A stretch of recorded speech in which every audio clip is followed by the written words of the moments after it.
लहरों के साए और मैं अकेला, पैरों के नीचे गीला रैट का खेला।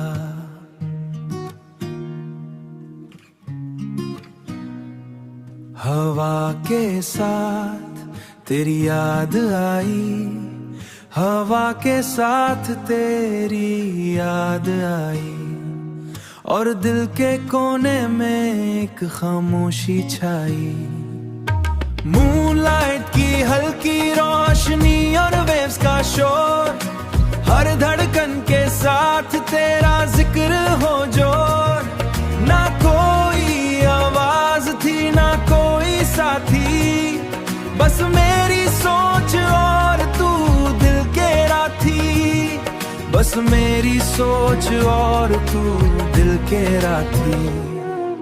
हर कदम पे यादों का रंग और हर पल तेरी खामोशी संग मुझे लगता तू पास हो अभी भी तू दूर जैसे सपना अधूरा अभी। फुटस्टेप्स के साउंड और पत्तों की खुशबू, हर चीज मुझे तेरी याद दिलाए जिंदगी के जादू।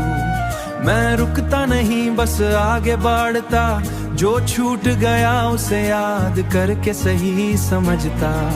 शेल्फ पे लिखा तेरा नाम लहरों के साथ, हर एक वेव ले आई तेरा ही रुख रख में हंसा भी और आंसू भी छुपाया। दिल के साए में बसता जिक्र समाया। रात का ये सफर और मैं खुद में हर वेव के साथ, तेरा एहसास छुप में जो प्यार छुपा था उसे अब महसूस किया, और खुद से फिर से मैंने एक वादा किया। लहरों के साए और मैं अकेला, पर अब डर नहीं खुद के साथ पूरा। हर लम्हा तेरी याद के संग और मैं खुद को खुद पा रहा इस राह के रंगो हो वशम। और मैं खुद पा रहा इस राह के रंगो हो शमम।